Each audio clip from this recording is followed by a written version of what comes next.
Hey there, folks. Welcome to our cozy nook of tales and adventures. Today, like every episode, we're unlocking the doors of imagination to explore new worlds, meet fascinating characters, and experience unique emotions. I promise to take you on an unforgettable journey through the power of words. So get comfy, grab your favorite drink, snuggle into that perfect spot, and get ready to lose yourself in a new story. Leave the outside world behind for a while, and dive with me into the depths of storytelling.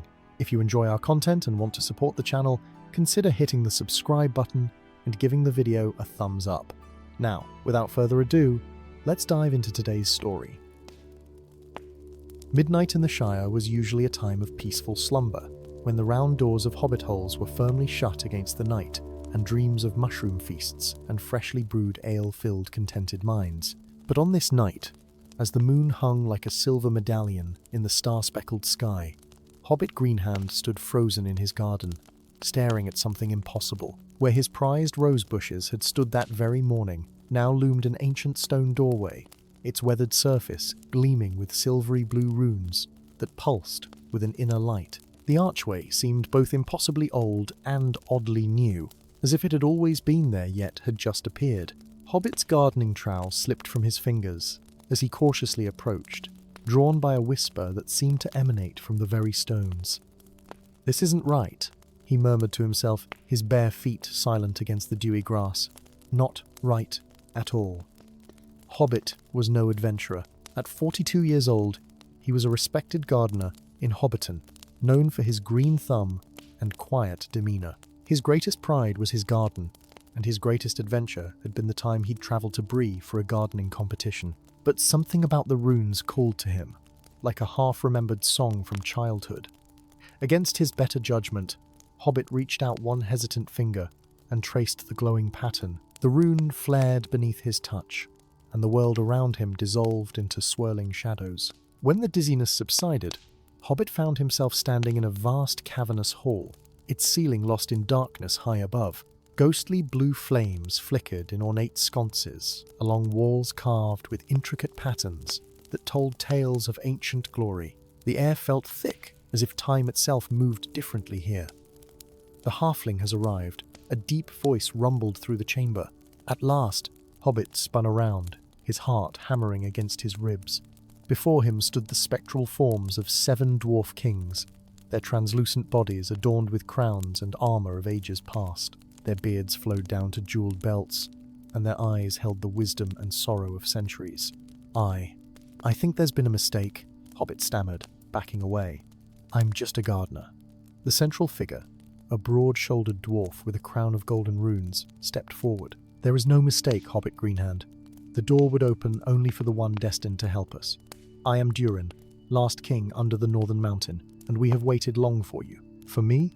But why would ancient dwarf kings need a hobbit?" Durin's ghostly hand swept through the air, and the shadows around them shifted, forming images of a magnificent crystal orb set upon a pedestal of intertwined gold and silver. "The astral heart," Durin explained, his voice echoing with reverence.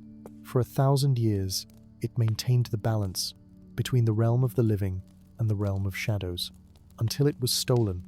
Another dwarf king, his spectral armor bearing the emblem of a raven, spoke. "Without the heart, the boundaries weaken. Soon, the shadow realm will bleed into your world, bringing eternal darkness." "But why me?" Hobbit asked, his voice small in the vast chamber. "The thief crossed back into your world through ancient pathways," Durin said, "and hid the heart where we cannot reach in your Shire. Only a living being can retrieve it, and only one whose spirit is attuned to both worlds. The doorway chose you, Hobbit Greenhand." A third dwarf, with a battle axe ghostly clutched in his fist, growled. "The halfling looks more suited to pruning flowers than facing the dangers of the shadow paths." Hobbit's hand instinctively moved to his waistcoat pocket, where he kept his grandfather's dagger, a simple weapon with a worn wooden handle that had been passed down through generations. It was said his grandfather had once used it to fend off wolves during the fell winter, though Hobbit had only ever used it for cutting twine. I don't think I'm the right hobbit for this task," he said, his voice steadier than he felt. Durin's expression softened slightly. "Courage is not the absence of fear, Hobbit Greenhand, but the decision that something is more important than fear. The doorway would not have appeared to you if you did not possess the necessary strength of heart. As Durin spoke, the shadows around them shifted again, showing glimpses of the Shire corrupted by darkness, hobbit holes abandoned, gardens withered, an endless night where no stars shone. "Very well," Hobbit said quietly. "Tell me what I must do." Over the next hour, the dwarf kings explained that Hobbit would need to navigate the treacherous shadow labyrinth to return to his world. The maze shifted constantly, reflecting the fears and doubts of those who entered it. But they also told him that the shadows would guide him if he learned to listen, and that not all creatures of the night were enemies. Before sending him forth, Durin presented Hobbit with a small silver compass whose needle did not point north, but swung wildly until Hobbit thought of home and it steadied. Pointing to what Hobbit somehow knew was the direction of the Shire. "The Wayfinder will guide you through the labyrinth," Durin explained. "But beware, the thief may have left guardians to hinder your path." Hobbit nodded, clutching the compass tightly. "And when I return to the Shire, how will I find the heart?" "The Wayfinder will lead you, but it cannot reveal the thief. Trust your instincts, halfling. The heart calls to those who can hear its song." With those cryptic words, the dwarf kings faded, and Hobbit found himself at the entrance to a corridor of shifting shadows. The labyrinth was unlike anything Hobbit could have imagined. Walls of darkness rose and fell around him, sometimes solid as stone, sometimes thin as smoke. Paths appeared and disappeared, and more than once, Hobbit found himself walking on what seemed to be nothing at all, suspended in a void where distant stars glimmered like the eyes of watchful creatures. When exhaustion threatened to overwhelm him, Hobbit encountered the first inhabitant of the Shadow Realm, who didn't seek to harm him, a fox-like creature with 6 tails and fur that seemed woven from the night itself. It called itself Umbra, and spoke in riddles and half-truths, but offered to guide Hobbit through the more treacherous parts of the labyrinth. "Why would you help me?" Hobbit asked suspiciously. Umbra's eyes, silver as moonlight, blinked slowly. "Balance serves all realms, little gardener. I prefer my shadows to stay where they belong." With Umbra's help, Hobbit evaded the hollow hunter's emaciated figures, with elongated limbs that pursued him relentlessly through the labyrinth. He crossed the Bridge of Whispers, where voices from his past tried to lure him into the abyss below, and navigated the Gallery of Reflections, where mirrors showed not his appearance, but moments from his life where he had shown either courage or cowardice. Throughout the journey, Hobbit began to understand the nature of the shadows. They were not evil, merely different and necessary counterpart to light. Without shadow, there could be no definition, no depth to the world. After what felt like days of wandering, though time seemed meaningless in this realm, the Wayfinder led Hobbit to another stone doorway, this one etched with runes identical to those in his garden. "This is where I leave you," Umbra said, its 6 tails swishing anxiously. "The balance must be restored quickly. Already the boundaries grow thin." "Thank you," Hobbit said sincerely, realizing he had grown fond of the strange creature. "Will I see you again?" "Shadows are always present, little gardener," Umbra replied cryptically, "even in the brightest day." With that, it melted into the darkness. Taking a deep breath, Hobbit pressed his palm against the doorway's runes. The world shifted again, and he found himself standing in his garden once more. The doorway behind him had vanished, leaving his rose bushes undisturbed, as if it had never been there at all. But the Wayfinder in his hand proved it had been no dream. Its needle now spun rapidly, before pointing directly toward Hobbiton's market square. Following its guidance, Hobbit made his way through the sleeping village, past the Green Dragon Inn and the mill, until he reached the mayor's house, the grandest hobbit hole in Hobbiton. The Wayfinder trembled in Hobbit's palm, its needle unwavering. With a sinking feeling in his stomach, Hobbit realized what this meant. Mayor Whitfoot, the hobbit he had admired most for his fairness and wisdom, was the thief. Stealing himself, Hobbit crept into the mayor's garden. The Wayfinder led him to a small shed where gardening tools were kept. There, beneath a loose floorboard, wrapped in velvet and hidden inside a wooden box, lay the astral heart. The crystal orb was smaller than Hobbit had expected, no larger than a ripe apple, but within its depths swirled galaxies and nebulae, an entire cosmos contained in glass. As Hobbit's fingers closed around it, a voice spoke from the doorway. "I was wondering when they would send someone." Mayor Whitfoot stood there, his usually jovial face solemn in the moonlight. "I didn't steal it, you know. I was asked to protect it." "By whom?" Hobbit asked, not releasing his grip on the heart. "A wizard, many years ago. He said the dwarves had become corrupted, that they sought to use the heart's power for dominion rather than balance. Hobbit hesitated. Could the dwarf kings have lied to him? But then he remembered the shifting shadows, the weakening boundaries between worlds. Whatever the wizard believed, Hobbit said carefully, the balance is failing now. The shadows are bleeding into our world. I've seen it. Mayor Whitfoot's expression faltered. The wizard said there might come a time when the heart would need to be returned. He said I would know because the heart would choose a guardian to come for it. He studied Hobbit's face. I never expected it would be you, my quiet gardener. Neither did I, Hobbit admitted. The mayor sighed heavily. What will you do with it? Hobbit thought of Durin and the other dwarf kings, of Umbra and the Shadow Labyrinth, of the balance that maintained all worlds. I'm going to take it somewhere new, he decided. Somewhere neither the dwarves nor the wizard can use it for their own purposes. A slow smile spread across the mayor's face. Perhaps there was wisdom in the heart choosing you after all. That night, under the watchful eyes of both moon and stars, Hobbit took the astral heart to the highest hill in Hobbiton. There, he used his grandfather's dagger to dig a hole beneath an ancient oak tree.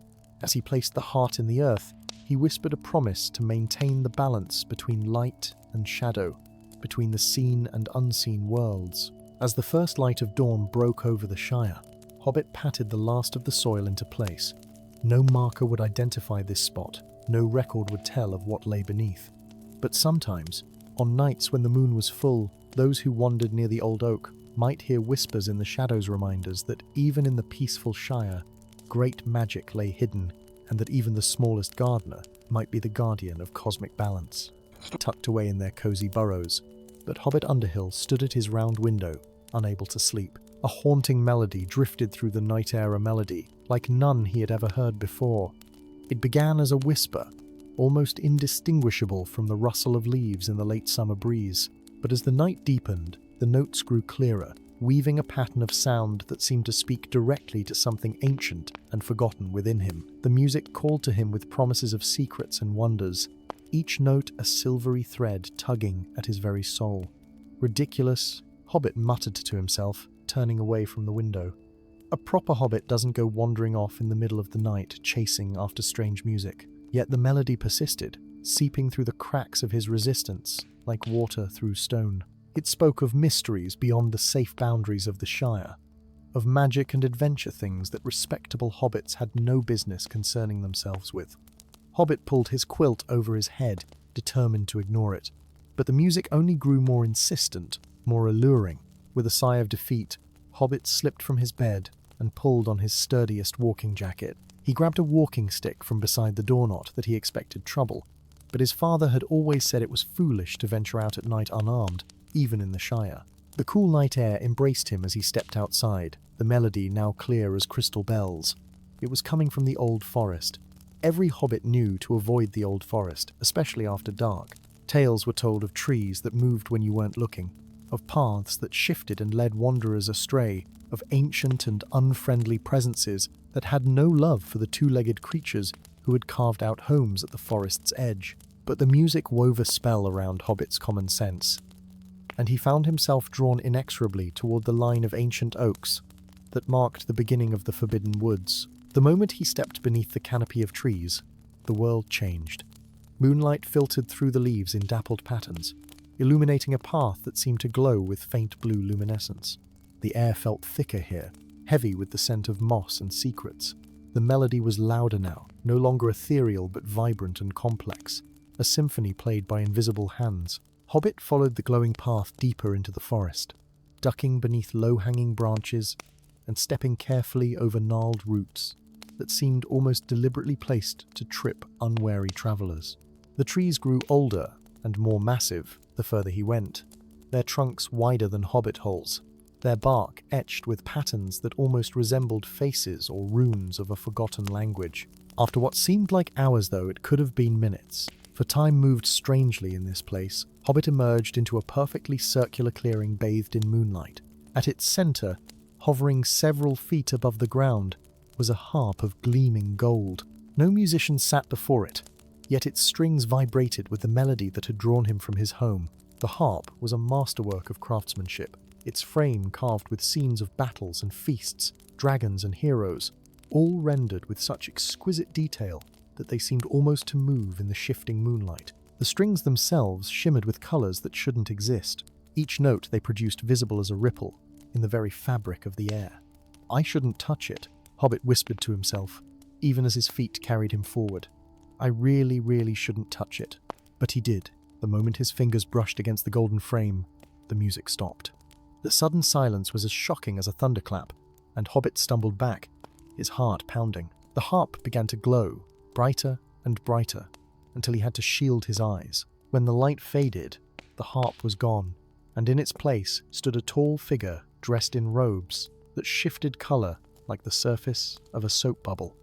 "At last," the figure said, his voice deep and resonant, like stones rolling down a mountainside. "After 100 years of imprisonment, I am free, and I have a hobbit to thank for it." He bowed low, sweeping his arm in a gesture of grandiose gratitude that seemed oddly at odds with the gravity of his tone. "Well, what are you?" Hobbit managed to ask, his voice barely above a whisper. "I am Azarian the Azure, last of the Blue Wizards, keeper of forgotten lore, and until prisoner of that accursed harp." The wizard straightened, revealing a face that was both youthful and ancient, with eyes that contained galaxies of knowledge and sorrow. "And you, little one, have freed me just in time." "In time for what?" Hobbit asked, though a growing unease in his stomach suggested he might not want to know the answer. Azarian's expression darkened. "The centennial sacrifice, of course. Surely you know of it?" "No. How peculiar, though perhaps not surprising. Those who make such bargains seldom share the details with those who will pay the price." The wizard gestured, and the air between them shimmered, forming images that moved and shifted like reflections in water. Hobbit saw a massive dragon with scales like sapphires, its size dwarfing the blue mountains where it made its lair. He saw hobbits from long ago, their faces etched with fear, bowing before the beast, and he saw a pact being sealed with fire and blood. 100 years ago, Azarian explained, when the dragon Zephyrax awoke from his long slumber and threatened to devour the Shire and all who dwelled within it, your ancestors made a bargain. The dragon would return to sleep, leaving the Shire in peace. In exchange for a sacrifice, every century a sacrifice of innocence and potential. "What kind of sacrifice?" Hobbit asked, though he feared he already knew. 7 hobbit children, one for each century the dragon agrees to slumber. Azarian confirmed grimly. "I attempted to intervene, to find another way, but the dragon's servants captured me and bound me to the harp, ensuring I could not disrupt their plans. The time for the next sacrifice is upon us 3 days hence, when the moon wanes to nothing." Hobbit's knees weakened, and he sank to the forest floor. But this can't be happening. The Shire is peaceful, safe. We don't have dealings with dragons or sacrifices. "That is the insidiousness of such pacts," Azarian said softly. "They fade from memory, becoming nothing but children's stories or forgotten nightmares. Yet the debt remains, and it will be collected." "What can I possibly do about this?" Hobbit asked, his voice breaking. "I'm just a gardener." A smile flickered across the wizard's face, there and gone in an instant. "You freed me when no other could hear my song. That alone speaks to a strength within you that you have yet to recognize. But you are right, you cannot face this alone. We must gather others, ones who, like you, carry magic within them without knowing it." "Magic? In the Shire? Now I know you're mistaken." "Am I?" Azarian reached out and touched Hobbit's forehead gently. "How else could you hear my melody when no other hobbits stirred from their beds? The bloodlines of the Shire are more complex than you know, with ancient magic woven through them, dormant but not destroyed." Before Hobbit could protest further, the wizard began to weave another illusion in the air. 5 faces appeared, all hobbits that Hobbit recognized from his daily life in the Shire. There was Rose Bramblefoot, who worked at the mill and sang songs that made the birds fall silent to listen. There was old Farmer Maggot, whose crops never failed even in the harshest winters. Widow Proudfoot, whose herbal remedies cured ailments that even the most skilled healers could not. Togo Sandheaver, the blacksmith whose metal never rusted and whose blades somehow always found their mark. And finally, young Pippin Burrows, barely into his tweens, who dreamed prophetic dreams that he innocently shared as morning tales. These 5, plus you, carry the dormant seeds of the old magic, Azarian explained. Together, you might be able to break the dragon's hold on the Shire without waking him to destructive fury. Hobbit stared at the familiar faces floating before him, trying to reconcile the hobbits he'd known all his life with the magical potential the wizard described. It seemed impossible, absurd even. Yet, hadn't he always found it strange how Rose's songs could calm even the most frightened animal? How Farmer Maggot's fields flourished when others withered? Even if what you say is true, Hobbit said slowly, how could I possibly convince them to join such a quest? Hobbits don't go on adventures. Ah, but they will, Azarian said, and there was a weight to his words that sent a shiver down Hobbit's spine. For the dragon's servants are already among you, preparing for the sacrifice. They walk your markets in the guise of traveling merchants, with eyes like amber and voices that compel obedience. In 3 days, they will take the children, unless we act. As if summoned by the wizard's words, a chill wind swept through the clearing, carrying with it the distant sound of something large moving through the forest. Azarian tensed, his hand gripping a staff that had not been there a moment before. We have lingered too long, he whispered urgently. The forest has eyes and ears loyal to Zephirax. We must go now, and begin gathering your companions. But what will we do? Hobbit asked, as the wizard pulled him toward a path that definitely had not been there before. How can 6 hobbits and 1 wizard hope to break a dragon's pact? Azarian's eyes gleamed in the darkness, twin stars of determined hope. There exists an artifact the harmonic orb created, long ago as a counterpoint to draconic magic.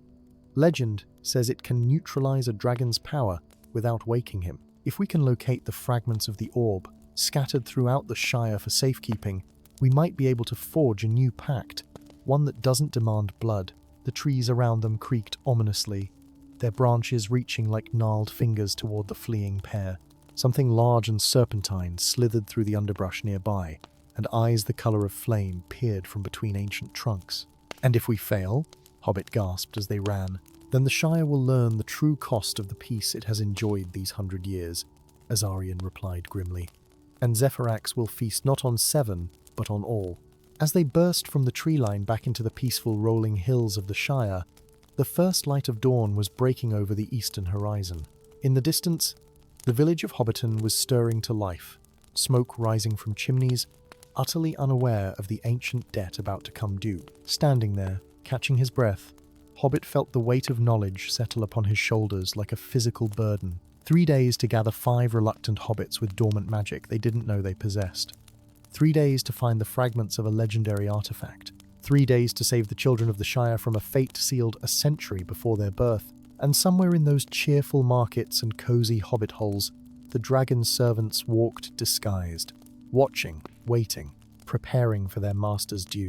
Hobbit swallowed hard and turned to the wizard. Well then, he said with a courage he didn't quite feel, I suppose we'd better get started. Story 3.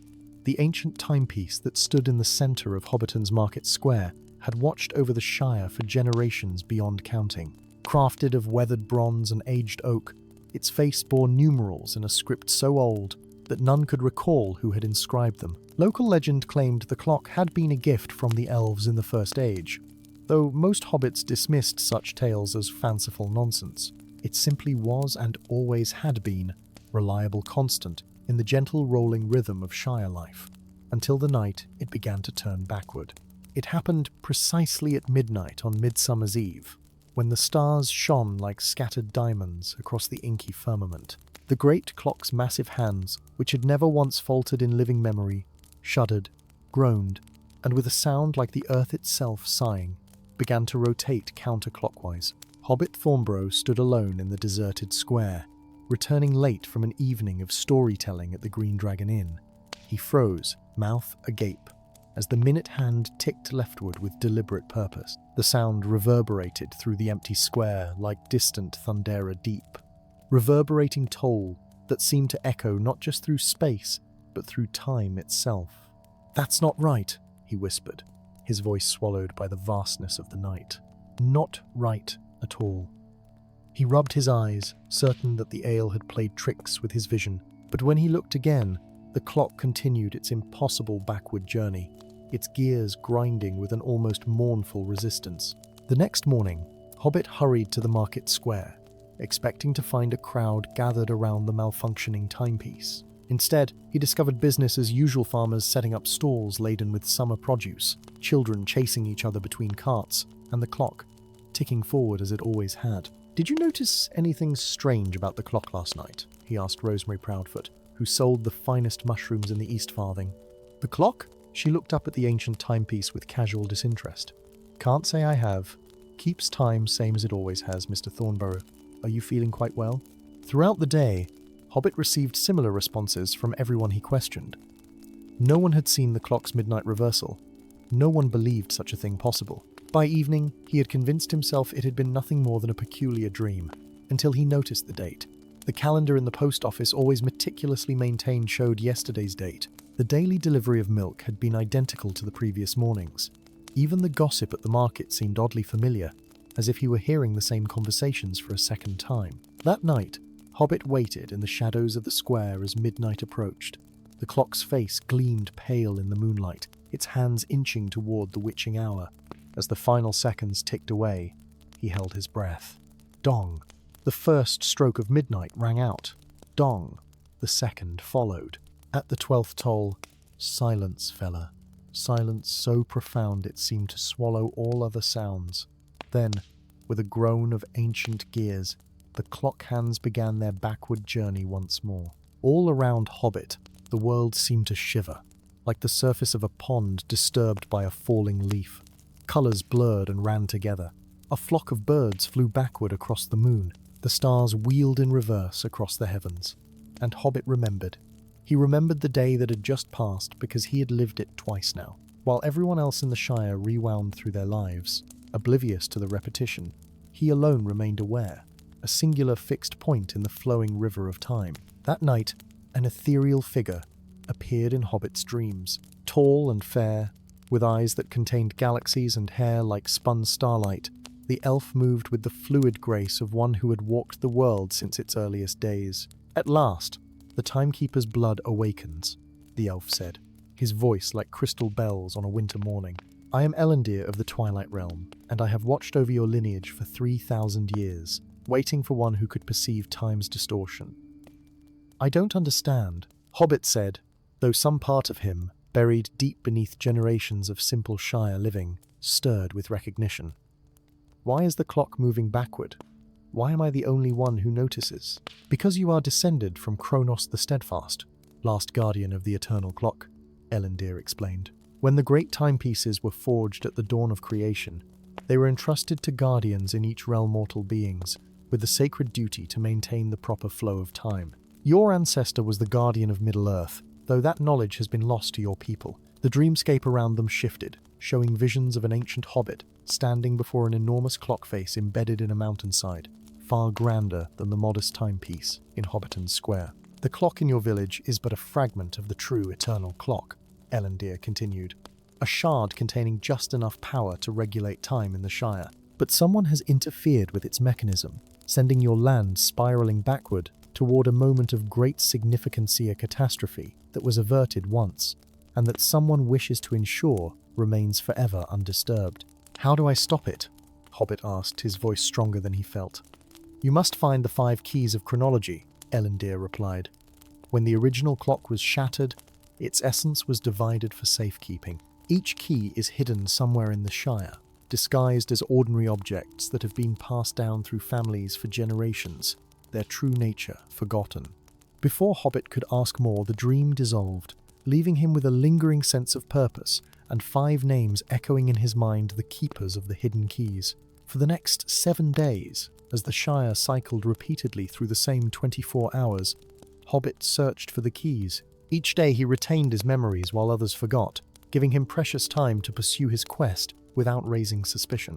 The first key he found in the Boffin family's ancestral weather vane, which always pointed true north regardless of the wind's direction. The second was concealed within the Brandybuck's heirloom sundial, its gnomon crafted from a metal unknown to Middle-earth smiths.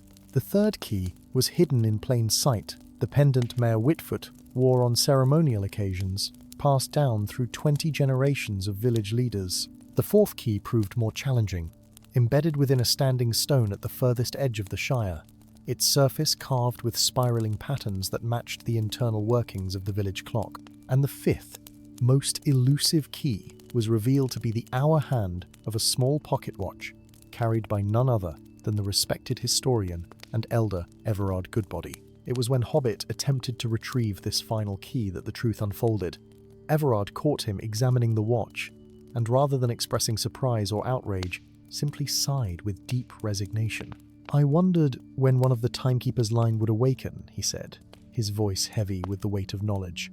"I had hoped it wouldn't be in my lifetime." In the elder's cozy smile, surrounded by ancient books and scrolls, Hobbit learned the truth. 60 years earlier, a catastrophic event had nearly destroyed the Shire darkness that had swept down from the northern wastes, bringing with it creatures of shadow and malice. Only through terrible sacrifice had the hobbits, aided by rangers of the north, repelled the invasion. But that wasn't the end, Everard explained, his gnarled hands trembling around a cup of tea. A prophecy was discovered in the aftermath, among scrolls recovered from the invaders' leader. It spoke of a time when the smallest of beings would unite the free peoples against the forgotten darkness. A hobbit destined to lead elves, men, and dwarves against an evil so ancient its name has been struck from all records. "And you've been turning back time to prevent this prophecy from coming true?" Hobbit asked, understanding dawning like a cold winter sun. "To protect the Shire," Everard nodded. "What business do hobbits have leading armies or confronting ancient evils? Such adventures end only in sorrow and death. Each time we approach the date when the prophecy would begin to unfold, I use the keys to reset our path. How many times have you done this?" "More than I can count," the old hobbit admitted. "Decades of the same year, over and over. Only I remember, so I thought." Hobbit sat in silence, absorbing the magnitude of what he'd learned. Outside the window, he could see the Shire peaceful, prosperous, and utterly unaware of both the danger it had faced and the doom potentially still awaiting it. "The prophecy," he said finally. "Did it name this hobbit who would unite the races?" Everard's gaze was steady. "No, but each time the cycle nears its end, the clock reveals the chosen one. It's why I knew eventually a timekeeper's descendant would confront me. Because the clock has chosen you, Hobbit Thornborough."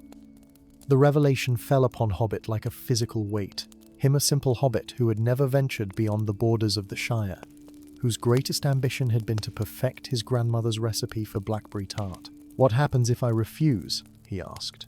"Then we continue as we have been," Everard replied, "locked in this endless loop of safety, and the evil the prophecy warns of grows stronger in the shadows, feeding on borrowed time." The old hobbit's voice was barely a whisper now.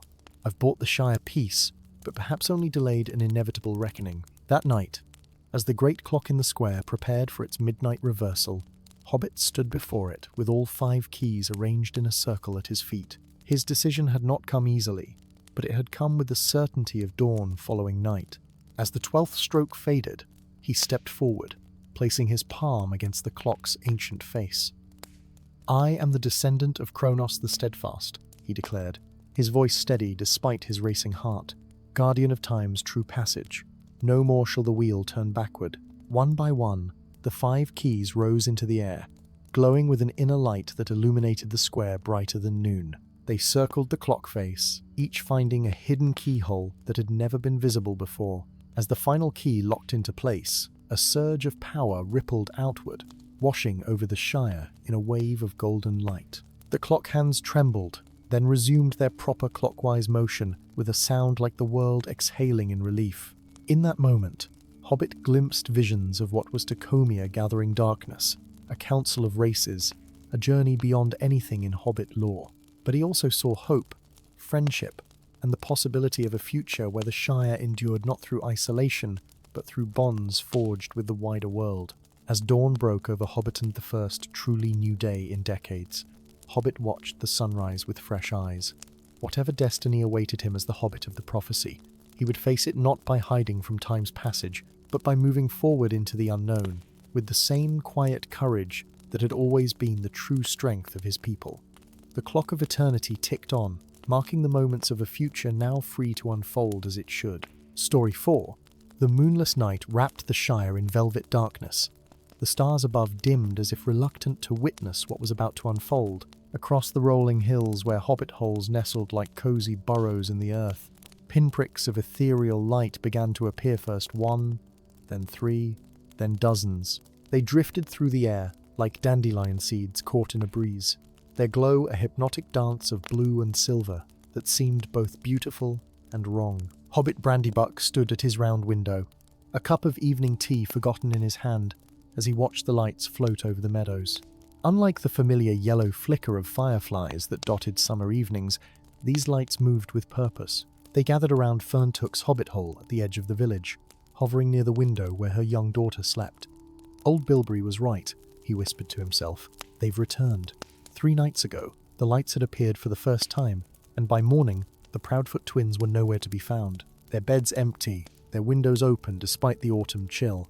Last night, young Milo Burrows had vanished the same way. The elders had dismissed old Bilberry's warnings about spirits that stole children, calling it nonsense from a mind addled by too many years and too much ale. But Hobbit had listened, and now he watched with growing dread as the lights converged on another home. A small hand tugged at his waistcoat. "Uncle Hobbit, why are the pretty lights moving like that?" His nephew Pippin stood beside him, eyes wide with innocent wonder as he gazed at the drifting illuminations. At 6 years old, Pippin was a curious and adventurous child, already showing the wanderlust uncommon in hobbits, but prevalent in the Brandybuck line. "They're not for us to follow," Hobbit said firmly, drawing the curtains closed. "Now, it's well past your bedtime, young master. Your mother would have my hide if she knew you were still awake." After tucking Pippin into bed with a story about elven warriors and enchanted forest tales, Hobbit's own mother had told him. Though most hobbits considered such stories improper, he sat in his study, a map of the Shire spread before him. 4 children missing in 3 nights, each taken from different families, different parts of the village, yet no adult had seen or heard anything amiss. Sleep came reluctantly that night, and when it did, it brought dreams of cold light and whispered voices speaking in a language that hurt his ears. He woke suddenly in the darkest hour before dawn, knowing something was wrong before he fully regained consciousness. The silence. The house was too quiet. Hobbit threw back his blankets and rushed to Pippin's room, already knowing what he would find. The bed was empty, the window open, the curtains billowing in the night breeze. On the windowsill lay a single luminous feather that faded to transparency, even as Hobbit reached for. Hobbit confirmed, voice tight with restrained emotion. "You said you knew what these lights are. You said your grandfather faced them before." The old Hobbit sighed, setting down his carving knife. "The luminous ones," he called them. "Spirits that dwell in the spaces between worlds, neither living nor dead. Every 100 years, they come to collect what they believe is owed to them." Owed? What could they possibly be owed that justifies taking children? Bilberry rose shakily to his feet and shuffled to an ancient chest in the corner of his cottage. From its depths, he withdrew an object wrapped in faded velvet. "My grandfather made this after the spirits took his brother. It was the only way he could see them properly." He unwrapped the bundle, revealing a lantern crafted of burnished bronze. Strange symbols were etched into its surface, not elvish nor dwarvish, but something older, more primal. The glass panels were tinted a deep amber, and within, a space for oil and wick. "When lit, this lantern reveals what hides between worlds," Bilberry explained. "But be warned, what you see may break your mind if you're not strong enough to bear it. I need to find Pippin," Hobbit said, taking the lantern with determined hands. "I'll risk whatever I must." "You'll need more than courage and a magic lamp," said a new voice from the doorway. Both hobbits turned to find a tall figure silhouetted against the morning light. A man, his weather-worn cloak dusty from the road, a sword at his hip partially concealed beneath the travel-stained fabric. His face was shadowed by a hood, but his eyes caught the light keen as a hawk's, and grey as winter rain. "The spirits don't take without reason," the stranger continued, stepping into the cottage. "There is an old pact, sealed with blood and binding, even now, though those who made it have long since turned to dust." "Who are you?" Hobbit demanded, clutching the lantern protectively. "I am called Strider in these parts," the man replied. "I am one of the few who still keep watch over the boundaries between realms. The luminous ones are servants of a greater power, a Lord of Shadows, who feeds on innocence and wonder to maintain his form in the void between worlds." "A Lord of Shadows?" Bilberry whispered, his face paling. "The stories mentioned no such being." "Because those who knew of him feared that speaking his name might draw his attention," Strider explained. But the pact was clear for a century. The founders of the Shire promised 7 children in exchange for protection against the darkness that once ruled these lands. A bargain made in desperation during the long winter, when starvation and worse things threatened to destroy everything. Hobbit's mind reeled. The Shire, his peaceful home, had been built on such a terrible foundation. It seemed impossible, unthinkable. Yet the evidence hovered in the night sky, claiming innocent lives. "How do we stop it?" he asked finally. "How do we save the children who've been taken?" Strider's gaze fell on the lantern.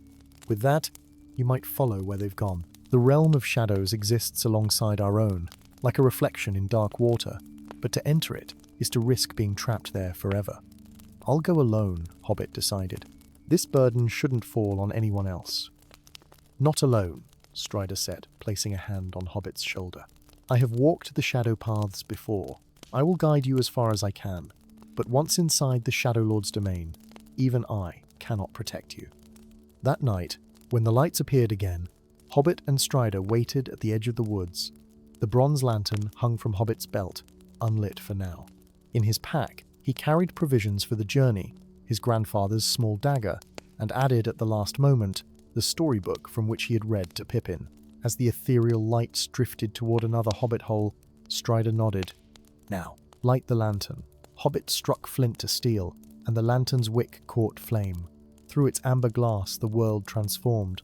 The drifting lights were no longer mere illuminations, but revealed themselves as slender, elongated beings with translucent bodies and faces like smooth river stones, featureless, save for glowing indentations where eyes should be. And beyond them, where previously had been only the night sky, Hobbit now saw a shimmering tear, in reality a vertical wound in the fabric of the world that pulsed with cold alien light. "The entrance to their realm," Strider whispered.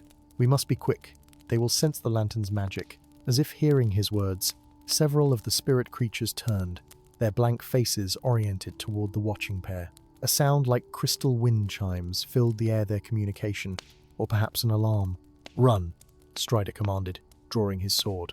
The blade gleamed with a light of its own, runes flaring along its length. Together they sprinted toward the portal, the spirits converging behind them in a stream of luminous fury. The tear in reality loomed larger as they approached, its edges rippling like disturbed water. Hobbit clutched the lantern tightly, its light their only guide as they leaped through the threshold between worlds. The sensation of crossing over felt like plunging into ice water and bursting into flames simultaneously. For a heart-stopping moment, Hobbit feared he might be torn apart, his essence scattered across the void. Then his feet struck solid ground, and he gasped in air that tasted of ashes and forgotten dreams. The Shadow Realm stretched before Thema-twisted reflection of the Shire they had left behind. Here, the rolling hills were sharp-edged and barren, the trees' skeletal hands reaching toward a sky where stars hung like frozen tears. The hobbit holes were dark pits in the earth, their round doors replaced by jagged openings that resembled hungry mouths. "Stay close," Strider cautioned, his voice muffled as if the very air resisted the passage of sound. "And keep the lantern raised. Its light creates a barrier they cannot easily cross." They moved through the nightmarish landscape, following trails of ghostly footprints that only the lantern's light could reveal. The path led them deeper into the heart of the Shadow Realm, toward a towering structure that impossibly occupied the space where the party tree would stand. In the real Shire black citadel of twisted obsidian and bone, its spires piercing the colourless sky. As they approached, the citadel's gates formed from what appeared to be the ribcage of some enormous beast hobbit, felt a tremor of recognition. The architecture, the patterns etched into the bone, they were familiar somehow. "The stories," he whispered, reaching for his pack. "The book of stories I read to Pippin." From his bag, Hobbit withdrew the worn storybook. Opening it beneath the lantern's light, he gasped. The illustrations of the evil sorcerer's castle matched exactly the citadel before them, down to the smallest detail. And there, on the pages he had read to Pippin night after night, were instructions disguised as a fairy tale how to enter the sorcerer's domain, how to break his power, how to free those taken before the 7th day. The book was never just stories, Hobbit realized aloud. It's a guide, a weapon left by those who faced this threat before. Strider examined the pages with newfound respect. Your ancestors were wiser than history remembers. They could not break the pact, but they ensured the means to fight back would endure. With renewed determination, Hobbit raised the lantern higher. According to the book, the Shadow Lord could only be defeated by one who carried both the light of revelation and the power of true Storie stories believed by innocent hearts. The tales Hobbit had read to Pippin night after night had prepared a weapon neither he nor the boy had recognized. As they crossed the threshold into the Citadel of Shadows, Hobbit felt fear trying to claw its way into his heart, but stronger than fear was his resolve. Somewhere within these twisted walls, 5 children waited, including his beloved nephew. And, if the stories were true, the Shadow Lord's power was about to face something it had never encountered in all its ageless existence, a hobbit with nothing left to lose, armed with the most powerful magic of all. A story that reveals the truth. Story 5. In the heart of the Shire, where ancient oaks had stood sentinel since the Elder Days, there grew a tree unlike any other. The hobbits called it the Grandfather, for none could remember a time when it had not dominated the central square of Hobbiton with its massive trunk and sweeping canopy. Its bark was silver in the moonlight, deep bronze in sunlight, and its leaves shimmered with colours that changed with the season's gold in spring, emerald in summer, copper in autumn, and a deep midnight blue during winter's embrace. For generations, hobbits had celebrated weddings beneath its boughs and made wishes upon its fallen leaves. None suspected its true nature until the night it began to bleed. Midnight had just tolled from the village clock when Hobbit Goodbarrel, returning from an evening of storytelling at the Green Dragon Inn, noticed something amiss. The grandfather tree was weeping. Rivulets of crimson liquid too thick to be sap, too luminous to be anything natural trickled down its ancient bark, pooling around its gnarled roots. "By the stars," Hobbit whispered, his breath clouding in the unexpected chill that had descended upon the square.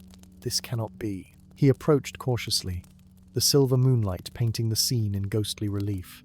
The droplets glistened like rubies, and the air around the tree seemed to shimmer with an energy that raised the hair on Hobbit's arms. Against every instinct for self-preservation that generations of cautious Hobbit ancestors had instilled in him, he reached out.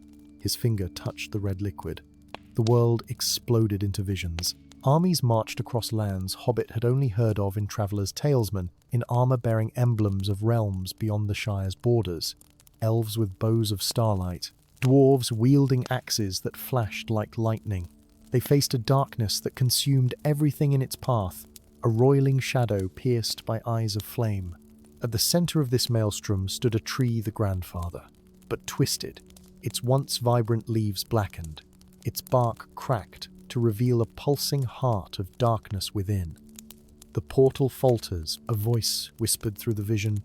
The balance breaks, the void awakens. When Hobbit's consciousness returned, he found himself sprawled on the cobblestones, dawn's first light touching the eastern horizon.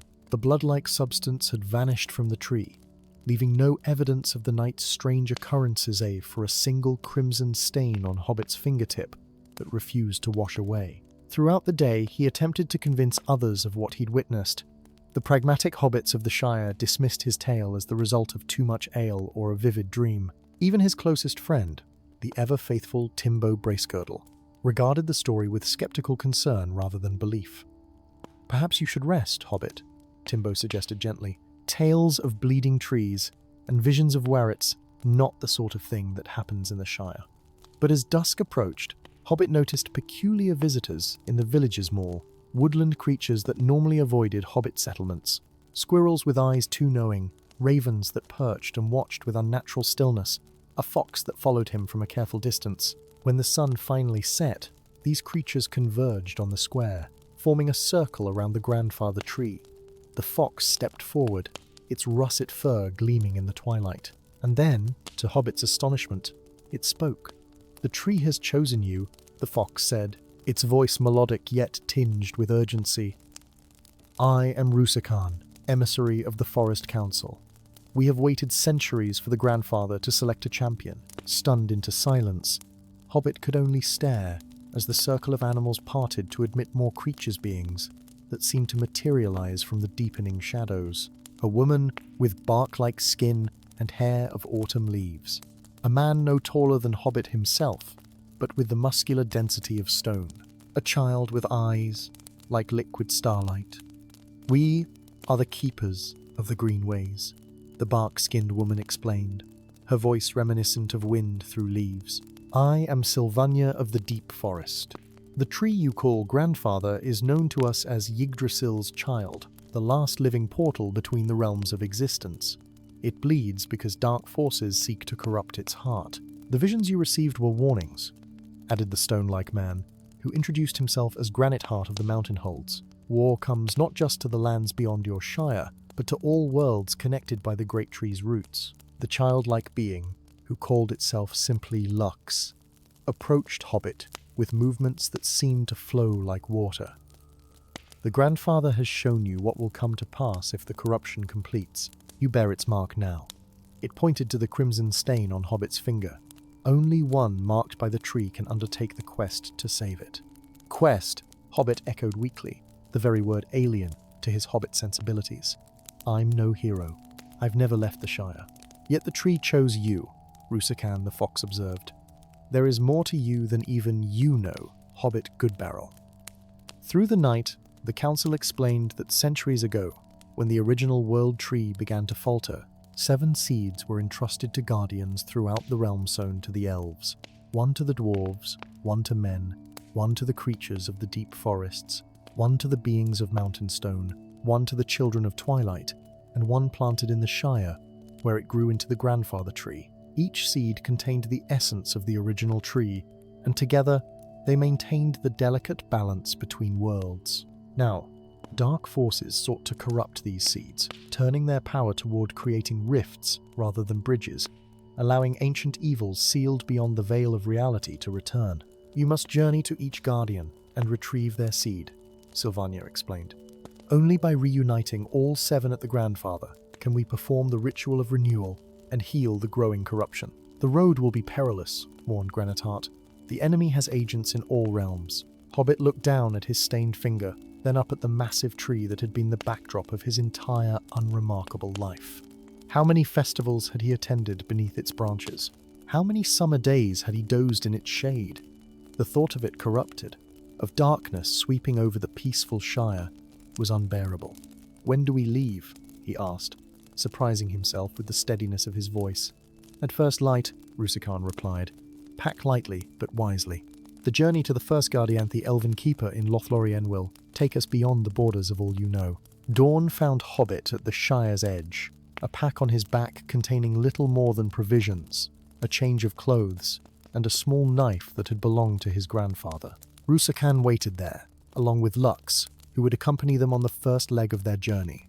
Sylvania and Granite Heart had departed to prepare their own realms for what was to come. As they passed beyond the familiar rolling hills of the Shire, Hobbit felt both terror and a strange exhilaration. The world beyond was broader and more dangerous than anything in Hobbit lore, but also filled with wonders he had only heard of in fireside tales. Their journey took them across the weathered plains of Eriador, where ancient stones stood in forgotten patterns beneath wide skies. They traversed the brooding depths of the old forest, where trees whispered secrets to one another and paths shifted when travelers weren't looking.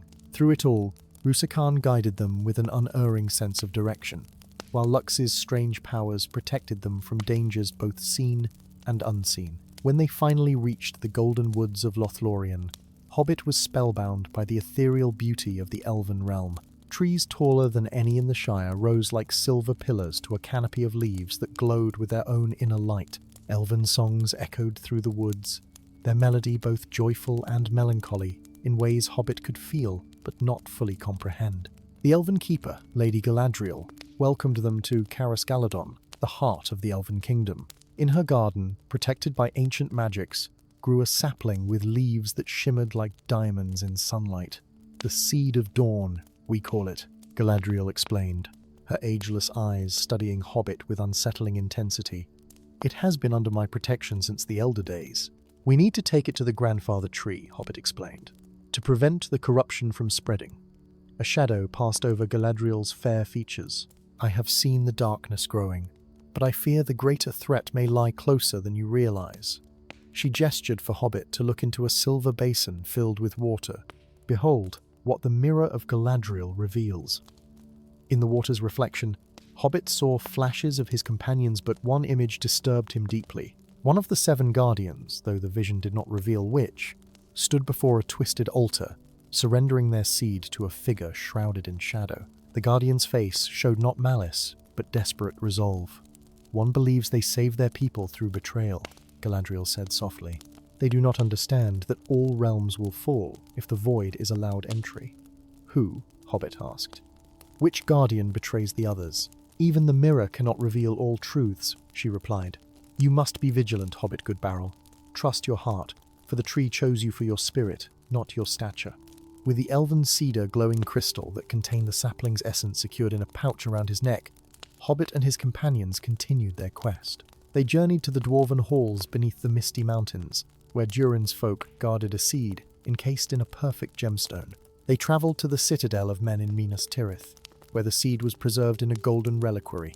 Each journey brought new perils and wonders. In the dwarven kingdom, they faced cave trolls corrupted by the growing darkness. In the realm of men, they uncovered a plot by cultists who worshipped the void.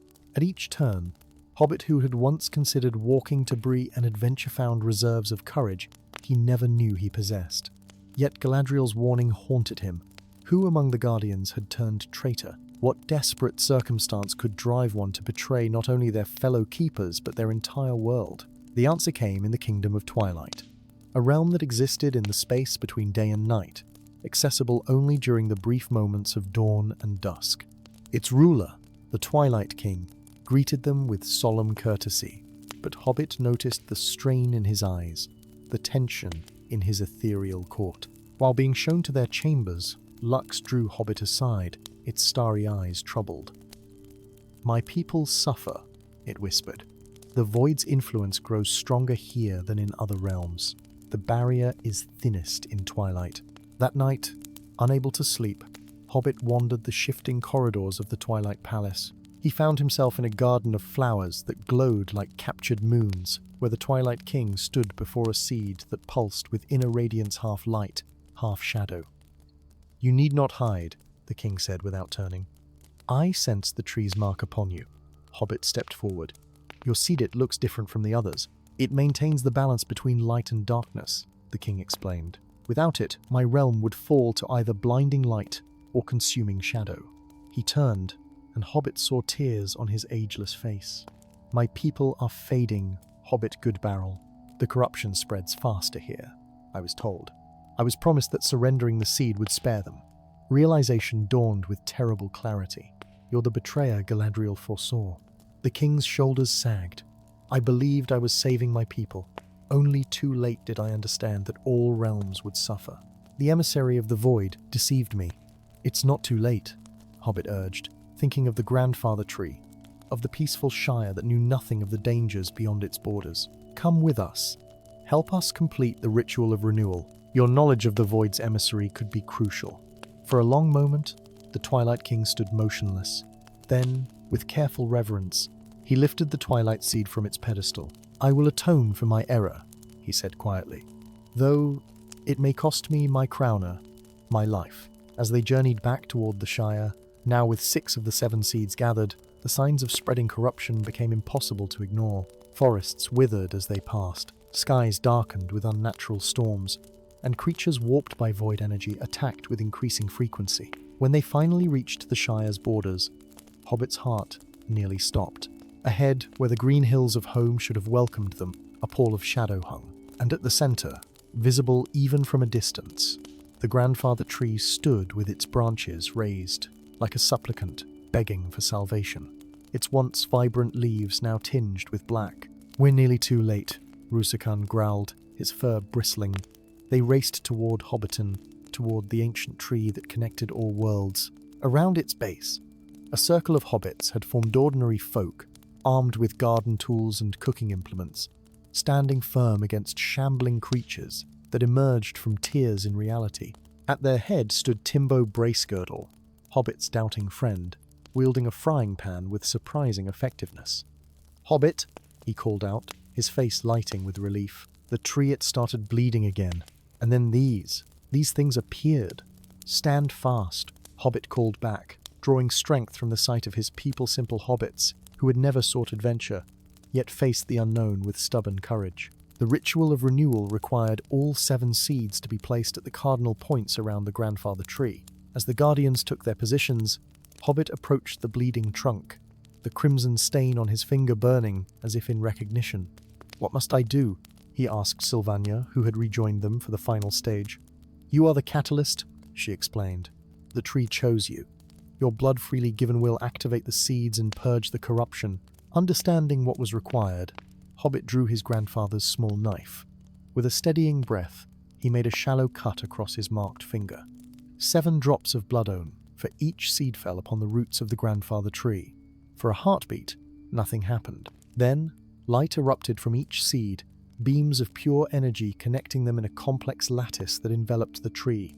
The bleeding bark began to heal, the blackened leaves to regain their natural hue. The rifts, through which the void creatures emerged, started to close, sealing shut with a sound like distant thunder. The grandfather tree shuddered, and for a moment, Hobbit thought he heard a voice ancient beyond reckoning, yet gentle as a spring breeze whispering thanks. When the light faded, the tree stood renewed, its trunk stronger than before, its leaves shimmering with health. The 7 seeds had transformed, now growing as saplings around the grandfather in a protective circle. 7 new trees, Granite Heart observed with awe. The barriers between realms will be stronger than ever. The Twilight King approached Hobbit, his ethereal form already beginning to fade in the light of the new dawn. "My people will survive now. Though my betrayal cannot be undone, I return to face judgment in my realm." "You helped save all worlds in the end," Hobbit replied, offering forgiveness the king had not asked for.